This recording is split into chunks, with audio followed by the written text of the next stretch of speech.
Welcome to Betrayal Trauma Recovery, BTR.org. I'm Anne.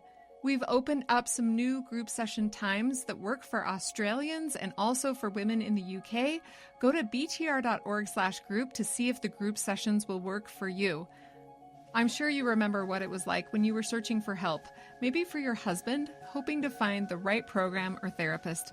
That's why I started podcasting, because I supported my husband through 7 years of pornography addiction recovery, and not one therapist during that time told me I was experiencing emotional and psychological abuse and sexual coercion. I didn't want any other woman on the planet to be in the dark. If you're like the majority of my listeners, you're experiencing the type of abuse that's invisible and difficult to wrap your head around. Your husband is lying to you, using porn or having affairs or some other type of emotional and psychological abuse, and you're getting the same bad advice about how to improve communication or your relationship. If you need support from women who totally understand, our coaches can help you sort through this. We'd love to see you in a group session today. If this podcast is helpful to you and you wish you'd found it sooner, one simple anonymous way to help spread the word is to click follow or subscribe on the Betrayal Trauma Recovery podcast. Every 5-star rating helps make this podcast more visible and will help save other women from getting the wrong kind of help, like a couple program that will make this type of abuse worse. Your support means I can continue sharing this life-changing information with women throughout the world for free. Scroll to the bottom of any page on btr.org and click on Support the Podcast. Thank you. I couldn't do this without you. It's just me today. I'm going to be talking about therapeutic disclosures. When you discover that your husband is lying, that he's been using pornography or having affairs, or that he's been soliciting prostitutes, someone might tell you, or you may think, that he's a sex addict.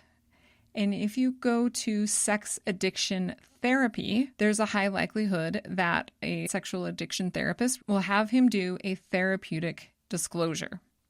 So we're going to be talking about why I think therapeutic disclosures are very dangerous. And then you get to decide what you want to do after listening to what I have to say. So first of all, what is a therapeutic disclosure? A therapeutic disclosure is a process that involves the sex addict disclosing their full sexual history to his wife in a quote-unquote so-called structured way with the guidance of a therapist. In theory, the purpose of a therapeutic disclosure is to provide the betrayed wife all the information she needs to make informed decisions about the relationship moving forward. Now, I want to talk about all the reasons why that doesn't make sense.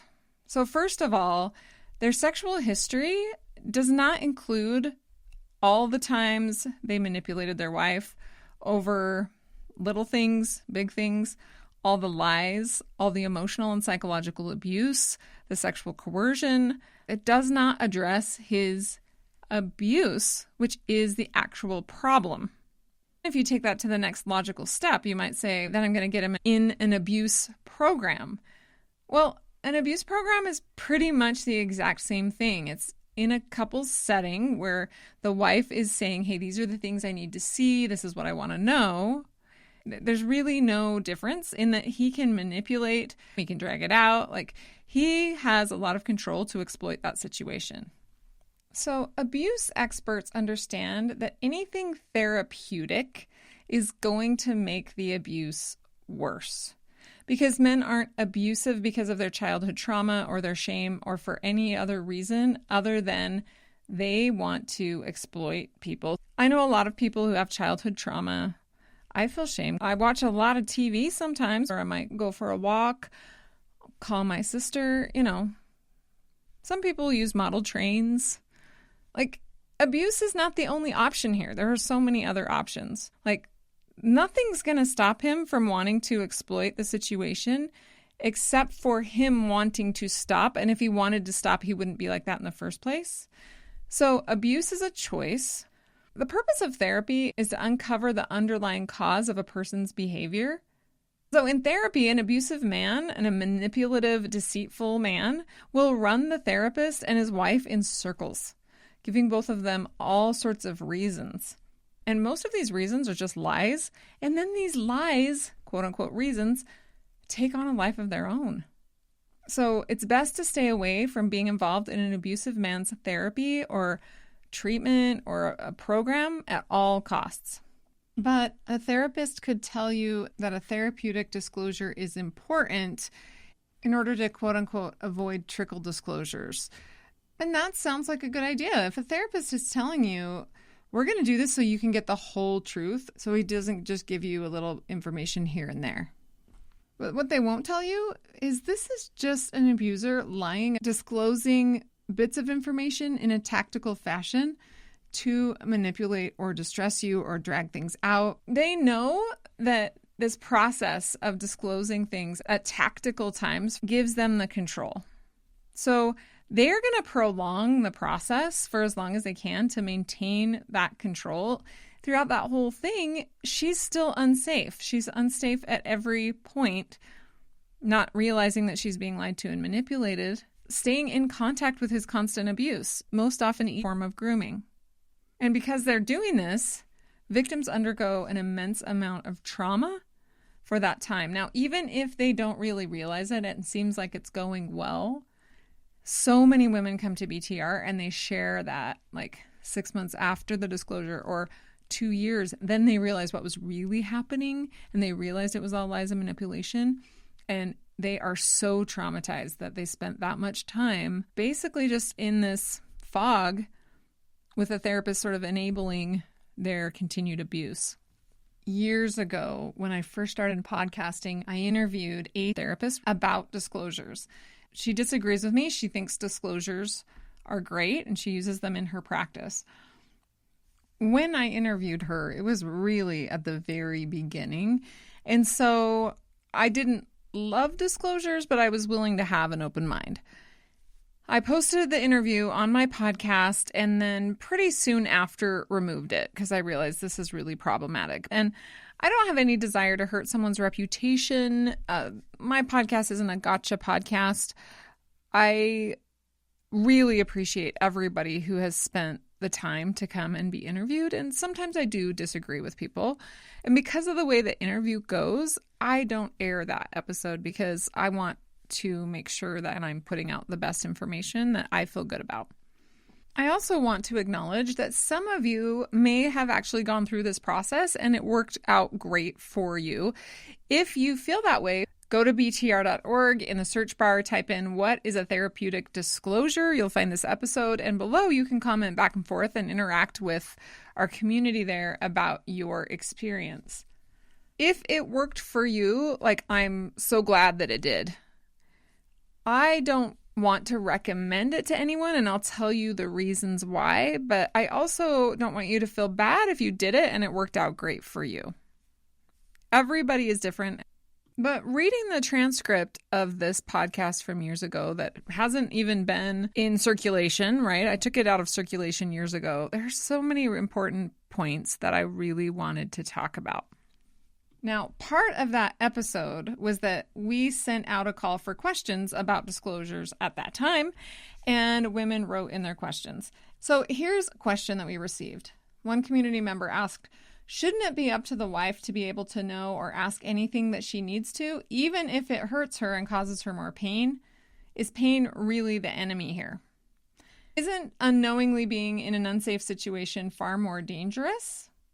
So that was the first question. Now, this therapist said that she thought it was up to the partner to decide the level of detail they wanted in the disclosure, which is fascinating to me that this therapist assumed that this guy was going to somehow tell the truth or that she could get the level of information that she actually wanted. Like, he's super manipulative. So putting a woman in this position where you're giving her the impression that she can get information, if he is a liar who manipulates people, is super scary. The woman who asked the question, she says, isn't unknowingly being in an unsafe situation far more dangerous? Yes, 100%. But the disclosure itself is an unsafe situation.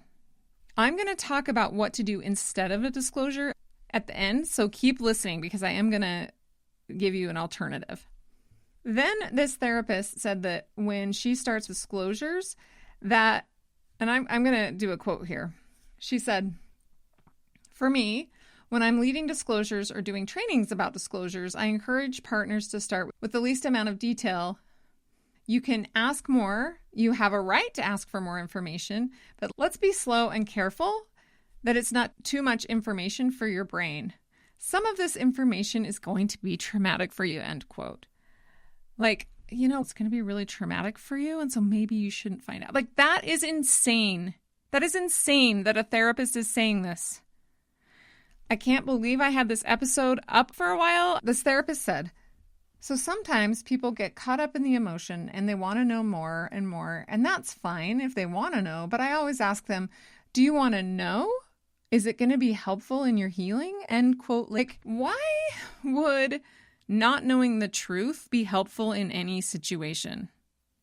Like, you can't heal without the truth. Because if you don't know what the truth is about the situation, then you can't make good choices. So why would anyone imply that it's okay to not be aware of who your husband really is? Why would a therapist want to hide a man's true character from his wife? Then I asked the therapist, what about safety issues? Isn't that the most important thing? And she was like, yeah, we got to think about safety. But that was not the first thing she said, and she didn't even mention it. Instead, she was like, does she want to know the truth or does she want to heal? And when it came to safety, the only thing she mentioned was getting an STD test. And I thought, you're not going to mention emotional abuse, psychological abuse, grooming, the fact that the thing you're doing right now, her being involved with his therapy, his addiction recovery, is counterindicated when it comes to abuse, and you are not talking about abuse? That's dangerous. So when I asked her this was her response. She said, I work with addicts and their partners. When I'm working with an addict and helping him prepare his disclosure, we're looking at all the categories of sexual behavior and sex addiction. He may not have behavior in all the categories, but I want him to go through an inventory of every category. And then she starts talking about literally the details of sexual acting out, like vaginal intercourse or anal or oral. And she starts delineating these things. And I'm like, what about abuse? She still isn't even saying this man is abusive. He's manipulative. How does all the different ways that he had sex help her know that this is abuse? So then I ask her, what about other questions that aren't related to sexual behavior? Like lying. So I keep trying to go back to this. And she said, that's a hard one because addicts have lied for so long. It's hard for them to go through all the lies and correct all the lies in a disclosure. But isn't that the point of a disclosure? To find out the truth? You're just going to hear me getting more and more frustrated as I talk about this interview and the things she told me, because it just starts going around and around in circles. And I'm always trying, but she doesn't want to connect the dots. And so it got more and more frustrating as time went on. And then she says something that we absolutely do not recommend, and you'll know why at the end. She says the way that we do it is the addict prepares a disclosure document.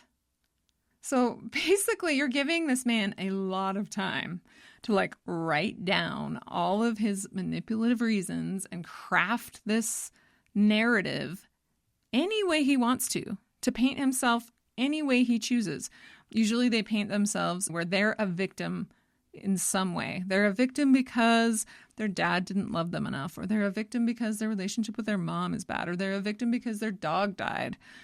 So really, this disclosure is just putting her in the position to be lied to more. And then the therapist said, okay, so she's going to get this this paper of this narrative that he concocted. And that's when she gets to start asking him questions about it. But if he's going to continue to lie, do you see the problem? We're going in circles. And this is a direct quote.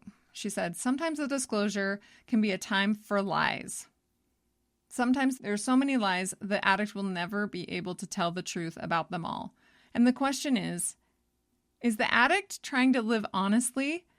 Has he lied to her to protect her? What? No, that's not the reason. And then she says this, and this is what I just talked about. And usually The lying comes from a behavior much younger and from another time. It doesn't excuse it, but it does explain it. And then we can get to the root of it." End quote. Like, no, he just lied because he chose to, and he's continuing to lie because he chooses to. Then I say to this therapist, she doesn't really need to worry about why he's lying. The lying in and of itself is dangerous, and she needs to be shielded from being lied to. All she needs to understand is the type of character that he has, that this was sexual coercion, emotional and psychological abuse, and he's continuing to do it. So I go back to the safety issue. You're still not getting it, therapist. Like, are you going to get it in this interview? And she says, "I think the disclosure is important because one person has knowledge and information about the relationship that the other doesn't." End quote. Absolutely.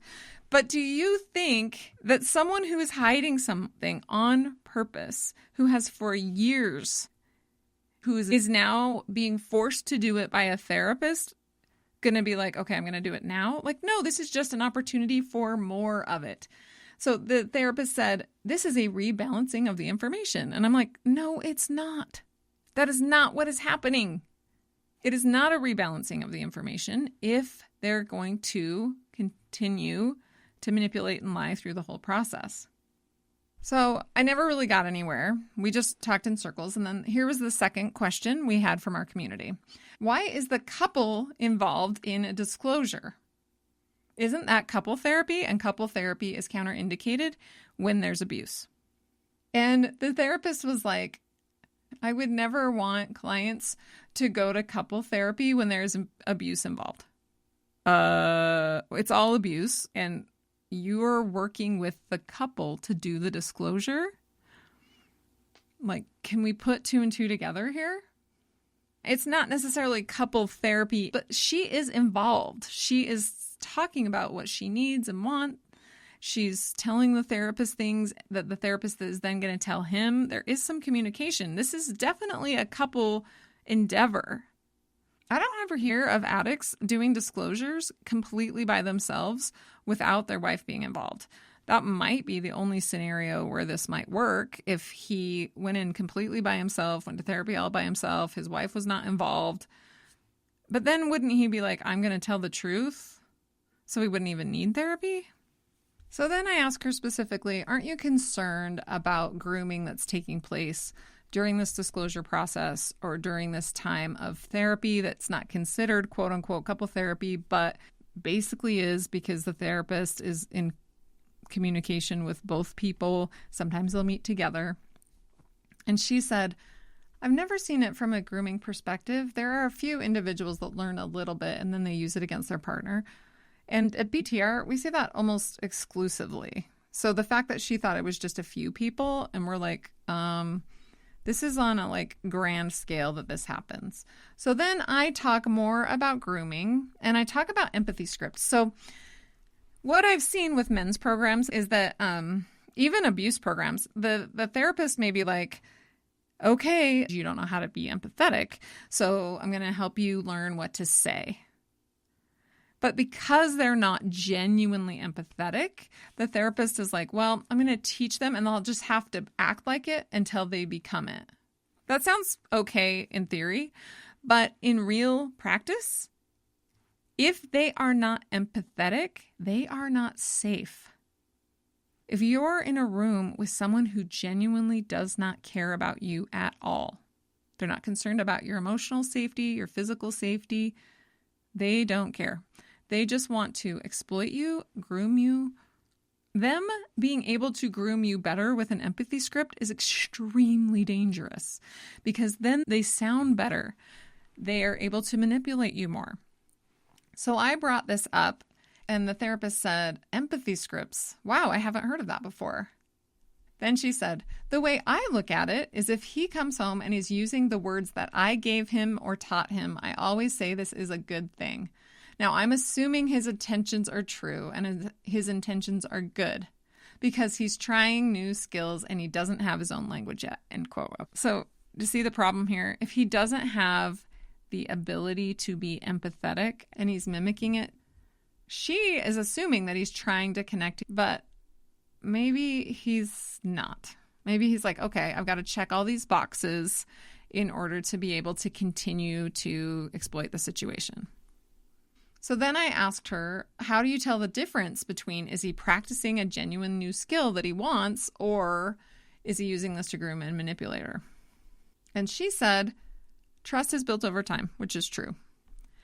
And then she said, let's sit back and watch, which I also agree with. So why not just sit back and watch from the beginning?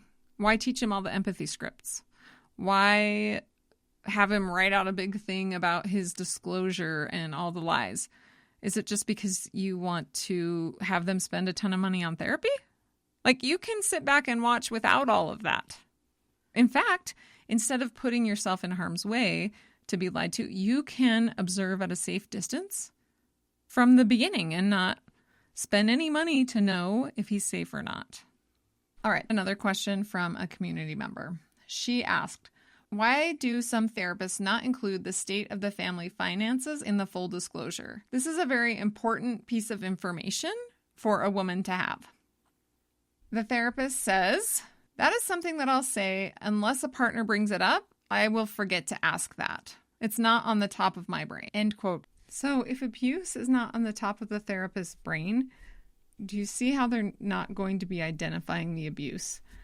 And then the therapist says, I don't know that it's forgotten on purpose. I'm just not sure it's on the top of our to-do list when we're assessing for sex addiction and lies. End quote.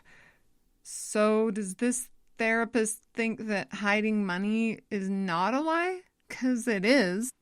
Then I asked the therapist, are there any abuse issues that you have found are helpful for women to ask about in the disclosure? And she said no, she didn't think so.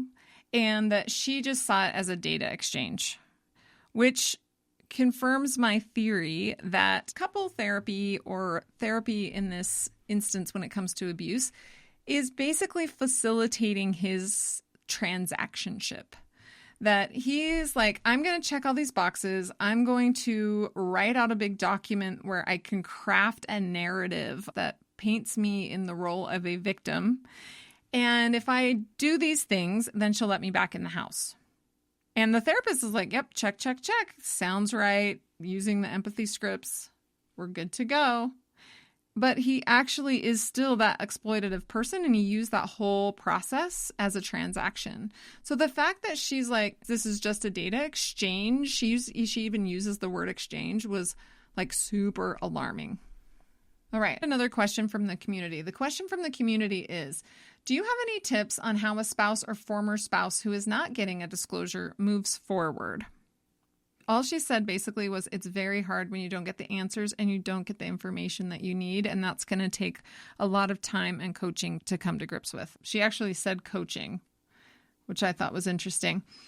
But she's not acknowledging that even with a disclosure process, you're still not going to get all the information. All you're going to get is a bunch of checkboxes and a document that he's carefully crafted. That's it. That doesn't necessarily mean it's true. But prepping for a therapeutic disclosure sometimes takes 6 months, a year, 2 years of going to therapy once a week. A victim going to therapy often, maybe not once a week, but often, to be a part of this process while he takes all this time to manufacture the narrative that he's going to concoct. That seems just absolutely dangerous and a waste of time and money. I do have some tips about it, and I will share those with you now. I want you to think about what you know. So rather than going with your abuser to addiction therapy, take 1 hour, get out a pen and paper, and sit down at your kitchen table and list all of the things that you know. So for me, it would have been, I know he leaves the house at 10 p.m. and I don't know where he goes. And he gets home at like 1 in the morning or 2 in the morning, and I don't know where he's been. I've never been able to get a straight answer. I know that. I know that he screams in my face. I know that he's punched a couple walls. I know that he doesn't make sense.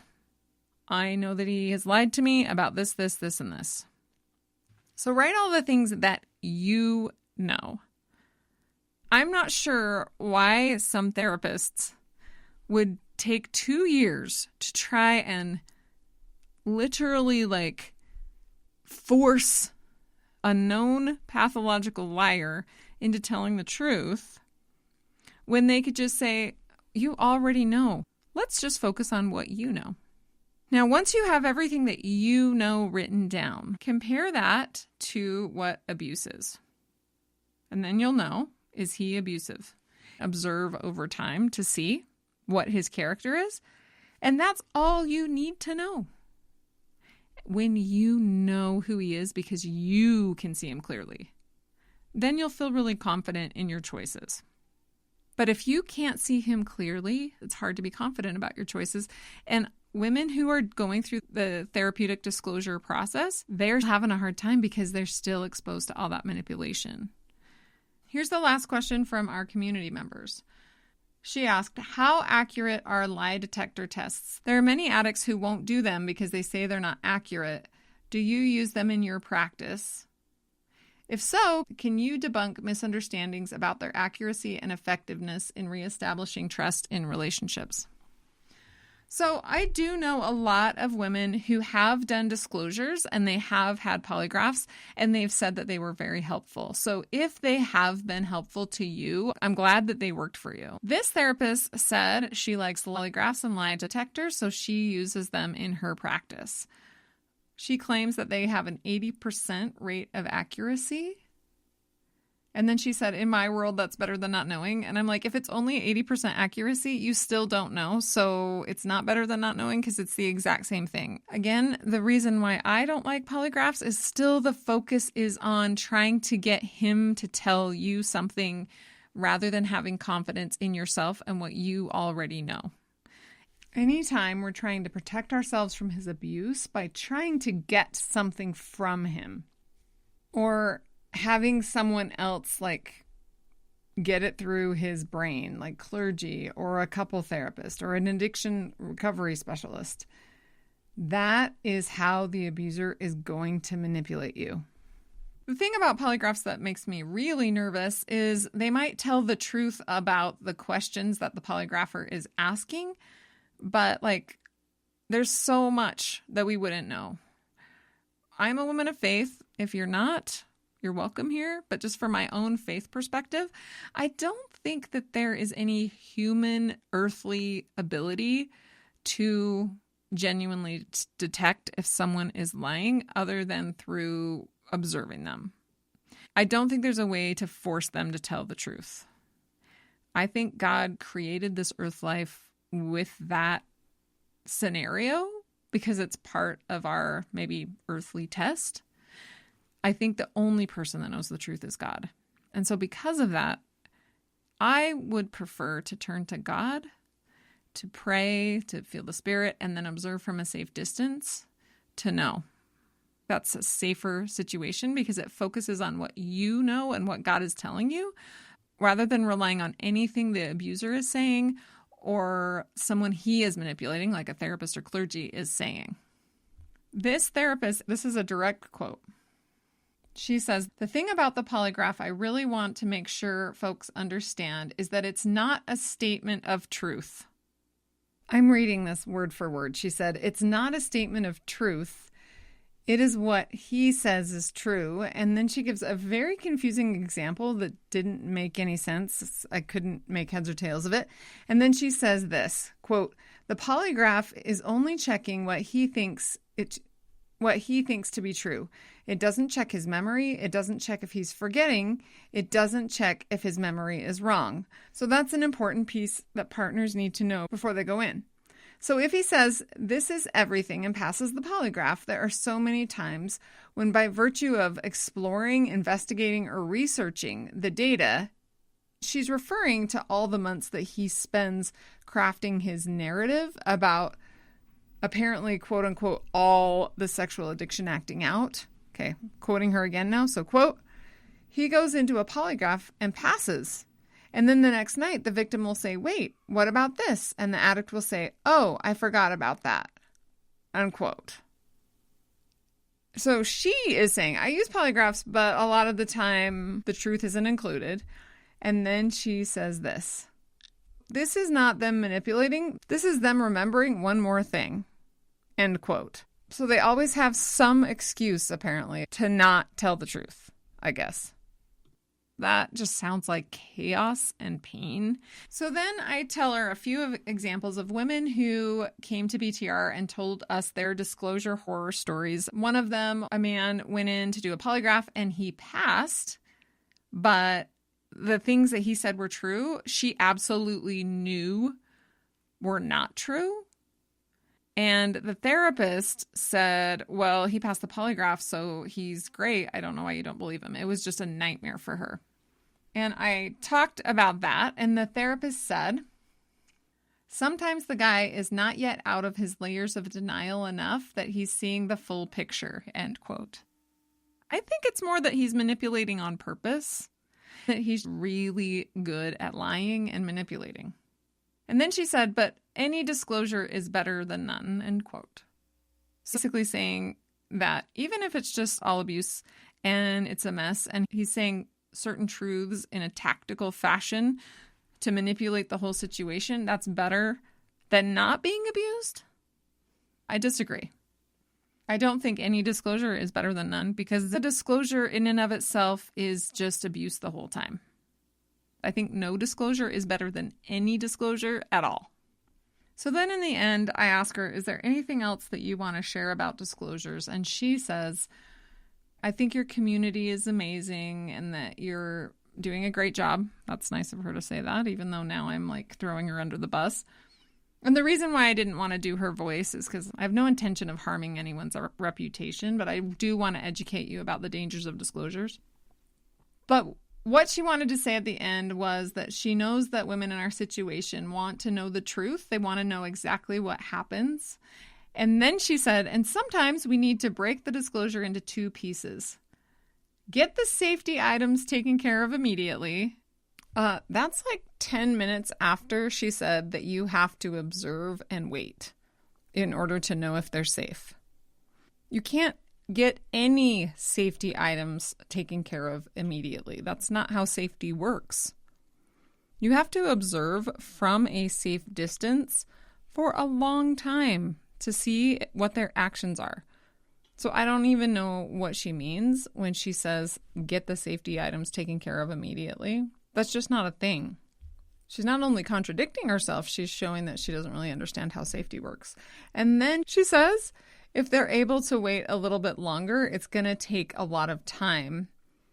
And if you're more patient, it's going to get better.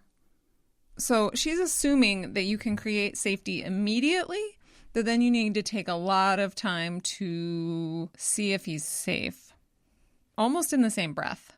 That doesn't make sense to me. All right, now I'm going to talk about what you should do instead of asking for a therapeutic disclosure. I know that in your desire to have a therapeutic disclosure or in your desire to have couple therapy or get clergy to help him, you are resisting the abuse. Like, you're doing everything right. You're trying to get this to stop because you want a safe place for your family. So you're doing amazing. You're doing everything you're supposed to do. This is not your fault, and this is not your problem. This is the problem of most sexual addiction therapists who don't know anything about abuse, who are putting women in harm's way. That has nothing to do with you. Instead of doing a therapeutic disclosure, the number one thing is to educate yourself about abuse so that you can start seeing the truth of your situation. You might find that he's not as abusive as you thought. You might find out that he's really abusive. But getting educated about abuse is going to help you. Number 2, determine your husband's true character from your own observations. That's why I created the Living Free workshop. It takes you through step by step how to observe from a safe distance. You could still be in your home. This doesn't necessarily mean that you have to move out to observe from a safe distance. It gives you strategies to do this, whether you're in the home or even if you're divorced. They work no matter what. So that you determine yourself if he has a safe character from what you know, and you don't have to rely on him for any information whatsoever. And then the third is to get the right support from people who understand abuse. That could be a group, your local domestic violence shelter. It could be a therapist who really understands abuse, who does not know your husband, who's not going to talk to your husband, who's not going to have anything to do with him. It could be our online group sessions or scheduling an individual session with one of our coaches, but getting the right support so that you're protected. Because anyone who talks to an abuser, he'll be able to manipulate that person too. So that puts you in a dangerous situation because you're trying to see the truth. You're trying to see him for who he really is. So you don't need any more people being manipulated by him to also manipulate you. To get more information about the Living Free Workshop, go to btr.org/livingfree. If this podcast is helpful to you, please help us reach other women by following or subscribing and giving us a 5-star rating. Thank you for helping other women find us. If you've already purchased a copy of my book, Trauma Mama, Husband Drama, please circle back and give it a 5-star rating. A lot of women are searching for books about betrayal trauma on Amazon, and rating Trauma Mama will help them find this podcast, which is free to everyone.